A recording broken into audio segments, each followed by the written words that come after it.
좋은 아침입니다. 예, 고맙습니다. 성경은 예수께서 우리에게 말씀하시기를 거듭나야 된다, 그렇게 얘기합니다. 거듭남을 얘기하면서 이런 말씀을 하셨어요. 땅의 일을 얘기해도 네가 잘 이해를 못하는데 어찌 하늘의 일을 알 수 있겠느냐. 거듭나지 못한 사람은 땅에서 일어난 일도 이해를 못한다. 그래서 거듭나야 땅의 일뿐만 아니라 하늘의 일도 이해할 수 있다, 그렇게 말씀하셨습니다. 그러면서 그 말씀을 하실 때 너무 절실하셨기 때문에 진실로 너한테 말한다. 진실로. 성경 원어는 아멘, 아멘입니다. 진실로 내가 내게 말하노니 사람이 거듭나지 아니하면 하나님 나라를 볼 수 없느니라. 하나님 나라를 볼 수 없느니라. 우리가 거듭남을 경험하면 하나님 나라를 볼 수 있다는 것은 쉽게 표현하면 하나님을 알 수 있다는 겁니다. 하나님을 알 수 있다. 하나님을 이해하고 하나님의 마음을 알 수 있다는 뜻이에요. 우리가 거듭난 마음으로 성경을 읽는 것과 거듭나지 못한 마음으로 성경을 읽는 것과는 무엇의 차이입니까? 하늘과 땅 차이입니다. 하늘과 땅 차이. 지난번에 제가 잠깐 말씀드렸지만 성경을 100번 읽기로 결심한 어떤 교회 권사님이 성경을 결심을 했죠. 여러분들도 교회 다니는 분들 그런 결심 많이 하죠. 야, 올해는 내가 성경을 꼭 한 권을 필사해야 되겠다. 그래서 필사 성경 노트도 사고. 그래서 뭘 자꾸 합니다. 근데 이 권사님도 100번을 읽는 일이 쉬운 일일까요? 어려운 일일까요? 어렵죠. 그것을 읽으면서 그 속에 있는 하나님의 뜻이 속속속속 마음에 들어오면 참 재미있어서 읽어질 텐데 모르는 부분이 너무 많잖아요. 그러니까 읽으면 뭐가 와요? 네, 차 오면서 목표를 채우기 위해서 계속 읽으니까 잠이 오잖아요. 잠이 오니까 목표는 채워야 되니까 잠 안 오기 위해서 계속 커피를 마시면서 본 거예요. 커피를 계속 마시면 몸속에서 뭐가 빠져나간다고 그랬죠? 칼슘이 많이 빠져나가니까 더 오리무중이 되는 거예요. 정신이 혼미해지고. 근데 커피를 안 먹더라도 이게 거듭난 마음으로 성경을 보는 눈 자체가 달라지죠. 거듭난 사람은 뭐가 보인다고 그랬죠? 하나님 나라가 보인다는 것은 하나님이 보인다는 거예요. 예수님이 보인다는 거예요. 성령님이 보이고 그분들이 하시는 사역이 내 속에 속속속 이해가 되는 거예요. 그 성경을 읽어도 막히지 않고 이게 성경이 참 이런 책이구나. 참 재미있는 책이구나. 참 신기한 책이구나. 이런 것들이 느껴지면서 보면 성경이 하나도 지루하지 않고 재미가 있겠죠. 그래서 저는 옛날에 그런 느낌이 확 오고 이 속에서 하나님에 대해서 이해가 되고 하나님의 사랑이 하나님이 나를 얼마나 그거 하신다. 또 하나님이 이 지구 역사에서 또 인류의 역사에서 펼쳐나가는 이런 일들이 너무 재미있어 가지고 성경 보는 게 너무 재미있더라고요. 그래서 처음에 제가 본 성경은 아주 막 성경이 너무 좋아가지고 보니까 성경이 너덜너덜해졌어요. 그리고 좋아하는 데는 또 이렇게 줄도 끄고 또 연필로 메모도 하면서 이게 보면 이렇게 막 뭔가 이렇게 성경 처음에 보고 그 다음에 보고 하면 이 성경 속에 있는 것이 막 그림처럼 파노라마처럼 막 연결이 돼서 막 보이기 시작해요. 그리고 그게 다 하나님 이런 분이구나, 예수님 이런 분이구나 이 느낌이 막 오기 시작하니까 그분들이 하신 말씀들이 여기서 구약에서 이런 말씀, 신약에서 이런 말씀 이게 다 연결고리가 있어가지고 그게 막 눈에 보이는 거예요. 그럼 성경 보는 게 좋을까요? 나쁠까요? 너무 재미있는 거예요. 어떤 때는 성경을 막 이렇게 보다가 이게 너무 막 가슴에 와닿으니까 이게 시간 간 줄 모르고 성경을 본 거예요. 밤 12시간 넘도록 성경이 너무 재미있어가지고. 그래가 막 2시, 3시 돼가지고 성경을 보다가 이제 조금 피곤해서 이렇게 들어누우면요. 천장에 또 막 그게 그림처럼 보이기 시작하는 거예요. 이 경험을 누구나 할 수 있는 거예요. 뭐 하면? 거듭나면 누구나 할 수 있는 거예요. 예수께서 예수님의 말씀을 듣고 진실로 진실로 내게 이르노니 사람이 거듭나지 아니하면 하나님 나라를 볼 수 없느니라. 네가 거듭나면 하나님 나라 볼 것이다. 이 사람이 놀래가지고 아니 사람이 늙으면 어떻게 다시 태어날 수 있단 말입니까? 모태에 다시 들어갔다가 나와야 된단 말입니까? 그 예수의 대답이 뭐였습니까? 사람이 진실로 진실로 내게 이르노니 사람이 물과 성령으로 거듭나야 된다. 그렇게 말씀하셨어요. 물과 성령. 이 거듭남이라는 것은 사람이 새롭게 태어난다는 뜻인데 그 의미를 물과 성령으로 태어난다. 그렇게 말씀하셨어요. 물과 성령. 물과 성령으로 거듭난다는 것은 성경 창세기서부터 계시록까지 생명체 탄생의 섭리입니다. 원래 이 지구라는 땅덩어리도 물과 성령으로 지금과 같은 지구가 된 거거든요. 창세기 1장 2절에 나오지 않습니까? 이 땅이 형태가 불분명한, 그래서 한글 성경은 땅이 혼돈하고 흑암이 깊은 가운데 있다 되어 있는데 영어는 그냥 without form 이렇게 되어 있습니다. 형태가 갖춰지기 전에 하나님의 신이 수면에 운행하셨다. 물로 완전히 덮여있는 이 형태가 없는 땅덩어리에 하나님의 신이 운행하셨다. 그러면서 지구 창조가 되면서 지구가 어디에서 어디로 나왔죠? 물 속에서 물 밖으로 나온 이 성경이 나오잖아요. 예. 물 밖으로 나오면서 그때부터 생명체가 이 지상에 존재하게 된 겁니다. 성경에는 그런 예가 참 많이 나옵니다.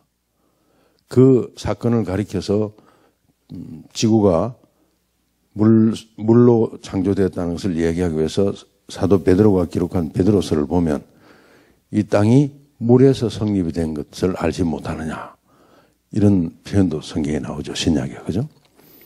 또 하나 보면 이 죄 가운데 죄의 세력의 노예가 돼가지고 400년을 지내온 그 이스라엘 민족을 하나님이 구출해내시는 역사도 똑같습니다. 구출해내시는 역사도. 거기에도 보면 애굽에서 나올 때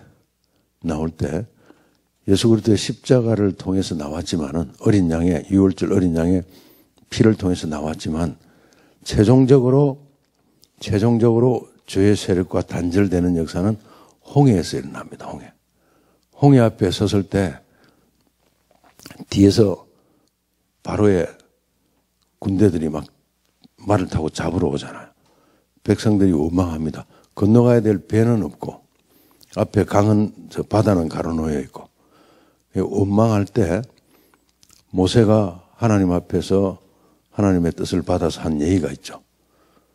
뭐라고 이야기했냐면 오늘날 너희는 가만히 서서 그 성경 표현이 그렇게 되어 있습니다. 오늘날 너희는 가만히 서서 저 순서가 틀렸는지 모르겠습니다. 너희는 가만히 서서 오늘날 너희를 위하여 이루시는 여호와의 구원을 보라. 여호와의 구원을 보라. 그러면서 지팡이를 내밀까 바다가 쫙 갈라지고 그 사이를 물속으로 지나가잖아요. 물속으로 지나가서 물 밖으로 나옵니다. 그러니까 완전히 새로운 삶이 펼쳐지잖아요. 너희는 가만히 서서 오늘날 너희를 위하여 이루신 여호와의 구원을 보라. 이날 이후로 너희가 다시는 누굴 보지 못한다? 애굽 사람을 보지 못할 것이다. 너희를 핍박하고 너희를 죽이려고 하던 애굽 사람을 이날 이후로는 다 그러니까 우리의 죄된 생애, 과거의 죄된 생애로부터 완전한 단절이 이루어지는 겁니다. 완전히 새로운 세상에 새로운 사람으로서의 생활이 펼쳐지는 것이 그 홍해를 통과한 이스라엘 백성들의 삶이었어요. 그걸 고린도서가 읽어보면요. 사도 바울이 이렇게 표현합니다. 우리 조상들이 다 구름 아래 물 가운데를 지났다. 그 말은 뭡니까? 물 속에 들어갔다 나왔다는 거예요. 사도 바울이 그 출애굽기의 기사를 그렇게 신약에서 표현합니다. 우리 조상들이 다 구름 아래 물 가운데를 지났다.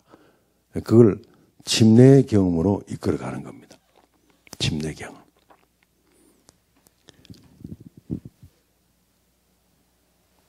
성경은 거듭남을 물과 성령으로 거듭나는 의미를 그렇게 설명합니다.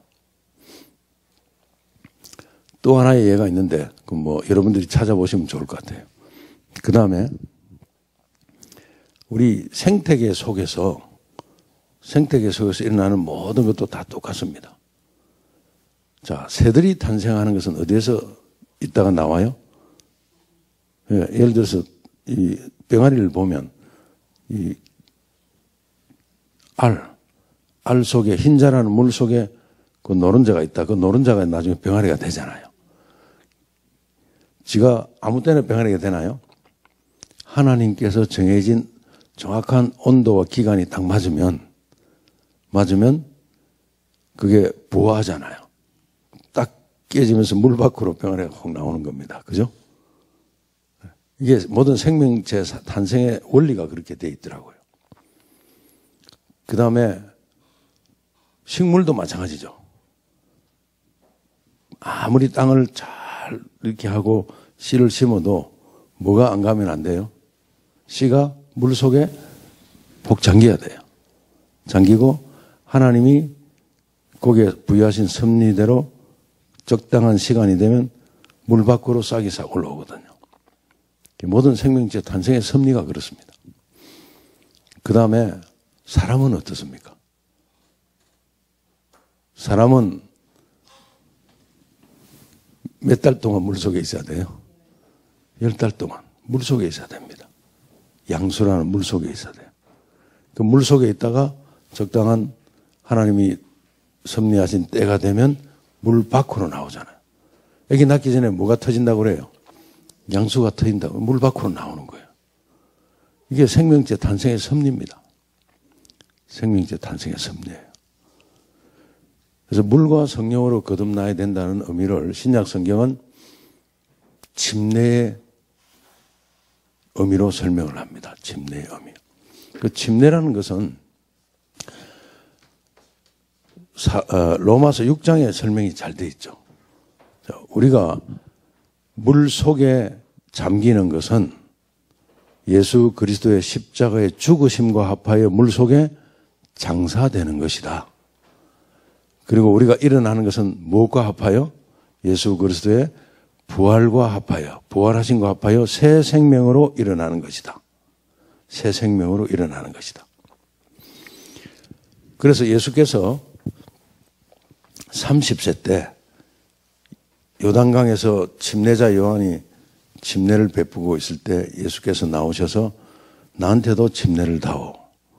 그 침례 요한이 깜짝 놀라잖아요. 아니 내가 당신에게 침례를 받아야 되는데 왜 나에게 침례를 달라 하십니까? 그때 예수는 모든 인류를 대표한 100% 사람으로 그 자리에 서신 거예요. 예수님은 100% 하나님이시지만 100% 인간으로 이 땅에 오셨거든요. 그래서 이제 허락하라 이렇게 해서 의를 이루는 것이 합당하니라. 합당하니라. 그래서 침례 요한에게 침례를 받고 성경 구절이 물에서 올라오실세. 물속에 완전히 잠기는 침례를 받으신 거예요. 물에서 올라올 때 하늘에서 음성이 들렸죠. 그죠? 예. 그 전까지는 나사렛 목수 요셉의 아들로 알려졌는데 이제는 물에서 올라오니까 하늘에서 선언이 들렸죠. 이는 그렇죠. 하나님 아들임이 선포가 딱 되잖아요. 예. 우리 모든 사람들도 똑같습니다. 이 침례라는 것은 어떤 교회에 입교하는 예식이 아니고 죄로 인하여 죄 가운데 빠져 죽을 수밖에 없던 영혼이 십자가를 이루신 예수님의 죽으심과 부활하심에 합하여 옛사람이 물속에 장사되고 새 사람으로 새롭게 태어난 성경의 원리예요. 원리. 원리. 너무너무 중요하죠. 너무너무 중요하죠. 그리고 이 침례가 너무 중요하기 때문에 여러분들 사도행전을 잘 읽어보시면 이디오피아 내시도 성경을 읽으면서 갑니다. 읽으면서 가는 게 이게 도무지 이해가 안 되는 게 그때 읽던 성경이 이사야서 53장을 읽으면서 가잖아요. 그 깨닫고자 하는 마음을 알기 때문에 성령이 나오잖아요. 성령이 빌립을 보내잖아요. 보내니까 빌립이 네가 읽는 것을 알고 읽느냐 물어보니까 가르치는 사람이 없으니까 내가 모른다. 그 빌립이 그 병거에 올라가서 이렇게 이게 예수에 관한 얘기다. 그걸 깨닫고 나서 그 이디오피아 내시가 지나가는데 물이 흐르고 있잖아요. 그러면서 내가 이걸 침례를 받으러 내려가잖아요. 두 사람이 물에 내려가서 물속에 잠기는 침례를 받고 올라옵니다. 성경 속에 나타난, 신약 성경에 나타난 침례는 너무너무 중요해요. 사도행전 19장에도 보면 어떤 지방에 바울이 가서 보니까 침례를 받았다는 사람들인데 이제 너무 잘 모르는 사람들 있잖아요. 너희가 침례 받을 때 성령이 계셨느냐 하고 물어봅니다. 한글 성경은 너희가 침례 받을 때 성령을 받았느냐 이런데 그 받았느냐가 아니고 너 침례 받을 때 성령의 역사가 있었느냐 이렇게 물어보는 거예요. 물과 성령으로 침례를 받았느냐 물어보는 거예요. 그러니까 우리는 그거 잘 모른다. 그냥 뭐 침례 요한이 줘서 받았다. 그러면서 사도 바울이 다시 이렇게 쭉 설명을 해주고는 다시 침례를 받습니다. 그 침례를 받으니까 그 침례 받는 그 장면에 성령이 임하시잖아요. 성령이.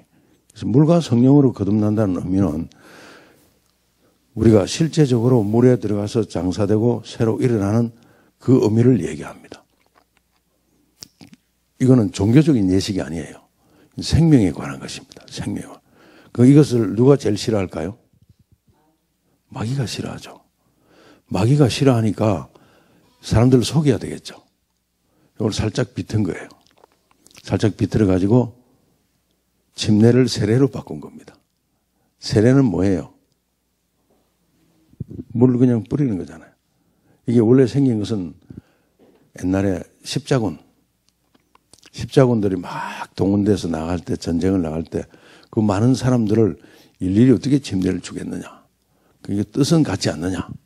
이렇게 약식으로. 근데 뜻은 같다는 것은 자기들 생각이지 하나님의 생각이 아니잖아요. 그죠? 여러분들이 자세히 보면 성경에 아주 생명과 관련된 중요한 원리들은 다 약간씩 비틀어 놨어요. 다 비틀어 놨어요. 옛날에는 침례교회라는 게 늦게 생겼잖아요. 침례교회를 처음에 이 기독교교회에서 뭐라고 한 줄 아세요? 이단이라고 그랬어요. 이단. 근데 오늘은 그게 인정이 돼가 여러분들이 이 기독교서에 가서 성경을 사면 여기 어떤 성경에 이렇게 뭐 세례 또 밑에는 난해주에다 침례 두 개를 혼용했어요. 왜냐면 이제 침례교회를 이단이라 하다가 이제 인정을 했으니까. 여러분들이 기독교 역사를 잘 보세요. 지금 숫자가 제일 많은 순복음교회도 처음 나왔을 때 뭐라고 한 줄 아세요? 이단이라고 그랬어요. 이단. 생기는 것마다 처음 생기면 다 이단 이랬어요. 그러다가 이제 그게 밝혀지고 커지고 하니까 그제서 인정을 하는 거. 그게 굉장히 나쁜 습성이에요. 굉장히 나쁜 습성. 안식일과 여러분들이 생각하는 주일이라는 것도 똑같아요. 일요일이라는 것도. 안식일이 얼마나 중요한지 배우셨죠? 예수님을 따라다니던 여자들이 십자가의 그 험악한 순간에서도 안식일을 3년 반 동안 예수님을 통해서 보고 듣고 배우면 이게 각인이 돼 있어가지고 안식일이 우리를 위하여 있는 하나님의 시간인 것을 아셨고 그 시간에 우리를 위해 하나님이 일하신 날인 걸 알았기 때문에 그 여인들이 그렇게 했잖아요. 어마어마한 날이죠. 그죠? 안식일이 너희를 위하여 있는 것이다. 이 날은 아버지께서도 일하고 나도 일하는 날이다. 그러니까 마귀가 그걸 좋아할까요? 싫어할까요? 당연히 싫어하죠. 그러니까 뜻을 이렇게 비틀었잖아요. 그래서 하나님은 우리를 위하여 일하시는 분이라는 의미를 비틀어 가지고 우리가 예수님이 그날 부활하셨기 때문에 우리가 그날을 기념하여 지킨다는 이거 사람 중심의 생각으로 바꿔버린 거예요. 생명과 관련된 중요한 하나님이 하신 일을 살짝 꼬아버린 그게 속임수잖아요. 속임수. 성경의 거짓 선지자를 이 원어를 번역한 이 사전을 제가 보니까 종교적 사기꾼 이렇게 되어 있더라고요. 그게 마귀의 사주에 놀아나가지고 어마어마하게 변형시킨 거예요. 어마어마하게. 근데 신기한 것은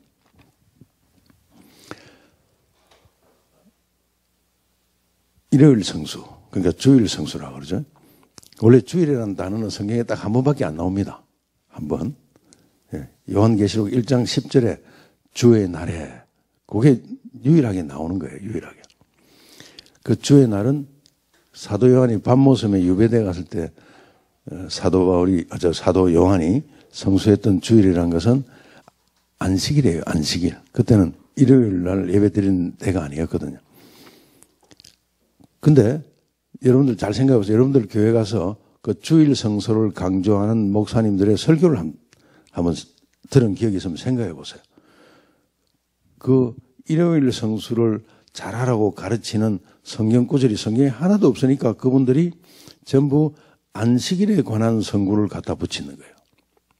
붙이면서 주일 성수를 잘하라 이럽니다.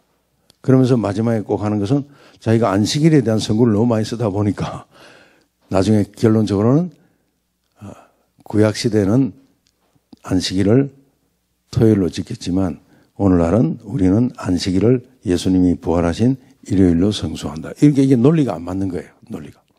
그 안 맞는 논리를 그냥 듣고 끄떡끄떡 그렇게 하는 거예요. 그러니까 안식일에 중요한 것은 예수님이 얼마나 강조하셨는지 몰라. 신약 성경에 다 강조하셨잖아요. 그렇게. 안식일이 너희를 위하여 있다. 그런데 그걸 왜 굳이 그 안식일을 바꿔가지고 사람이 바꿔가 그렇게 할 필요가 있을까? 그게 속임수라는 게 누구의 속임수예요? 마귀가 비틀어 놓은 거예요. 하나님이 우리를 위하여 일하시는 날. 성경을 보면요, 부분적으로 보면 사람이 속아 넣을 만한 게 마귀가 이게 성경을 잘 아니까 어떤 성경에 보면 이날이나 저날이나 날이 중요한 게 아니고 뭐 안식일을 인하여 편론하지 마라 이런 내용이 나오잖아요. 그거는 율법적인 의미로 이 사도 바울이 이방의 사도로서 계속 복음을 전할 때 과거에 유대적인 사고를 가진 유대파 그리스도인들이 항상 와서 말씀을 일으켰어요. 갈라디아 교회도 그렇게 와서 말씀을 일으켰고 자기들이 오랫동안 가지고 있던 그 습성 때문에 항상 이방인들에게 와서 들이대면서 하는 게 그런 것들이었어요. 사도 바울이 그것 때문에 막 머리가 아팠거든요. 머리가 아파. 사람들이 또 거기에 잘 속아 넘어가고. 그게 뭐냐면 행위적인 어떤 그걸 자꾸 주입을 써가지고 그렇게 하게. 사람들이 그거 잘 속아 넘어가요. 여러분들도 교회 다니면서 보세요. 자꾸 설교 듣고 뭐 하다 보면 무슨 행위적인 것에 마음이 더 많이 쏠려가요. 내가 뭘 해야 뭔가 하는 것 같거든요. 그게 도닦는 신앙이라고 저는 표현합니다. 또 그렇게들 가르쳐요. 뭐 좋은 큐티 시간이나 무슨 시간이다. 또 목사님들 설교 가는데 이렇게 하고 저렇게 하고 자꾸 방법론을 자꾸 제시하는데 인간이 연약해가지고 그게 끌려가기가 쉬워요. 예, 갈라디아 이 교회에서 사도 바울이 막 너무 가슴 아픈 일을 당하거든요.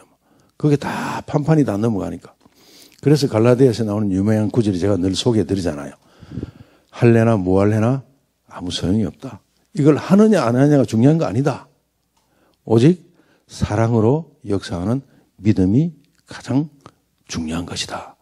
그걸 강조하잖아요. 그래서 갈라디아 교회에서는 있었던 논쟁이 이제 한자표로 의와 의에 대한 논쟁이 있었다. 믿음으로 말미암는 논쟁. 그래서 바울이 막 아픔을 많이 당하잖아요. 그렇게 하나님의 사랑과 은혜를 막 심어주고 하나님을 보게 했는데 사람들이 행위에 막 끌려가니까. 그래가지고 그 다음에 이제 로마를 한번 가고 싶은 생각이 있을 때 로마에 있는 사람들에게 미리 자기가 갈라디아에서 당한 그 아픔을 다시 느끼지 않기 위해서 미리 로마에 있는 사람들에게 믿음이라는 것은 이런 것이고 믿음을 얻는 이런 것을 쓴 책이 로마서라는 책이에요. 그걸 베베라는 여집사한테 미리 보내는 게 자기가 가기 전에 좀 알고 있으라고. 왜 그러냐면 바울은 자기가 표현했듯이 말을 이렇게 잘 못했대요. 자기는 말에는 졸하다는 표현이 나오잖아요. 글에는 능하고. 그러니까 미리 글로 잘 써가지고 보내서 자기가 가서 자기가 생각해도 졸한 말을 가지고 표현할 때 잘 이해시키도록 하기 위해서 그래서 기록되어서 탄생된 책이 그 위대한 로마서란 성경이에요. 로마서. 어쨌든 우리가 성경을 바르게 볼 수 있는 눈을 갖기 위해서는 거듭나야 됩니다. 거듭나야 돼요. 거듭나기 위해서는 하나님께서 성경 전체를 통해 주신 침례가 맞습니다. 침례를 받으셔야 돼요. 어떤 교회에 들어가고 안 들어가고 하는 차원이 아니고 여러분들은 물과 성령으로 거듭나야 된다. 그래야 하나님 나라도 보이고 거듭나지 아니한 사람들은 땅의 일을 설명해도 네가 알아듣지 못하는데 어찌 하늘의 일을 네가 알겠느냐. 땅의 일도 잘 몰라요. 오리무중을 헤매면서 그냥 살아가는 거예요. 성경은요. 시작과 끝이 분명히 하나님은 시작과 끝이 분명하신 분이에요. 그래서 나는 알파와 오메가요. 처음과 나중이라. 시작과 끝이다. 성경은 흐리멍텅한 책이 아니고 분명한 책이에요. 다른 경전처럼 앞뒤가 흐리멍텅해지고 이게 뭐가 이해가 안 되니까 탄생한 것들이 무슨 윤회다. 뭘 이렇게 자기가 뭐 아무것도 아니라는 걸 깨달아야 그게 있는 것이다. 뭐 이런 애매모호한 사람들이 볼 때 그게 무슨 심오한 철학적인 것이 있는 것처럼 느끼게끔 만들잖아요. 성경은 그게 아니고 너무 단순한 생명에 대해서 시작과 끝을 얘기하고 하나님은 알파와 오메가 처음과 나중이고 분명하게 우리에게 성경을 통해서 당신을 계시하고 계신 거예요. 근데 그것을 볼 수 없는 거듭나지 못한 우리의 마음이기 때문에 보이지 않을 뿐인 거예요. 하늘만 안 보이는 게 아니고 땅의 일도 오리무중이잖아요. 그러니까 살아오는 게 고달프게들 다 살아오신 거예요. 바람이 임의로 불매 어디서 와서 어디로 가는지 알지 못하는데 성령으로 난 사람은 다 이러하니라. 바람처럼 그냥 하늘의 섭리대로 쫙 그 삶이 흘러가게 돼 있는 거예요. 하나님과 계속 하나님이 보이니까 하나님과 소통이 또 가능하고 안 보이는 하나님 앞에 가서 막 기도를 하니까 악을 막 써야 되는 거예요. 기도원에 가가지고 막 주야 하고 막 아버지 하고 악을 쓰는데요. 하나님 안 보이는 하나님 위해서 악을 쓰는 거예요. 하나님 내 앞에 가까이 보이는데 악을 써야 될 이유가 어디 있나요? 어떤 사람이 아버지 하고 막 이러니까 우리 하나님 기회 안 먹었습니다 하는 사람이 있을 때 옆에서 하나님이 나와 동행한 느낌이 들고 내 곁에서 가까이 있고 하면 이게 보이잖아요. 보이면 얼마든지 사무엘의 어머니 한나가 어려움을 당하고 힘들 때 하나님 앞에 가서 막 하고 막 그렇게 한 게 아니고 조곤조곤에 입술을 달싹달싹 하면서 하나님과 속삭이면서 대화했잖아요. 그 하나님 앞에 여러분들이 거듭나시길 바랍니다. 세례 받으신 분들이 있으면 침례 받으시고 침례도 뜻을 모르고 받으신 분들이 있으면 뜻을 알고 침례를 받으시길 바랍니다. 이것은 모든 생명이 거듭나는 성경에 부여된 생명의 원리예요. 그래서 이제는 유리방황하는 인생을 사지 마시고 처음과 끝이 분명한 하나님, 성경에 명확하게 나타난 하나님에 대해서 여러분들이 그분과 교제하시고 그분과 함께 동행하시는 행복한 생애 사시기 바랍니다. 그 하나님이 내 속에 밀려 들어오면 여러분들 질병이 여러분들을 절대로 망하게 하지 않습니다. 여러분들 마음에 항상 솟구치는 생명의 환희와 기쁨이 주로 말미암거든요. 그런 축복된 생애를 누리시게 되기를 주의 이름으로 축원합니다. 생명의 근원 되시며 생명의 시여자 되시는 하늘에 계신 우리 아버지, 우리가 참으로 하나님을 우리의 가슴에 모시고 하나님이 주신 모든 생명의 원리를 알기를 원합니다. 성경에서 거듭나야 한다고 말씀하셨습니다. 물과 성령으로 거듭나야 한다고 하셨사오니 우리가 진실로 주님이 우리를 향하여 말씀하신 새롭게 거듭난 생명 되기를 원합니다. 침례를 통하여 이전에 보지 못했던 새로운 세상이 열리는 놀라운 새로운 생명체 다 될 수 있도록 역사하여 주시옵소서. 예수님의 이름으로 감사하오며 기도하옵나이다. 아멘. 감사합니다. 할렐루야.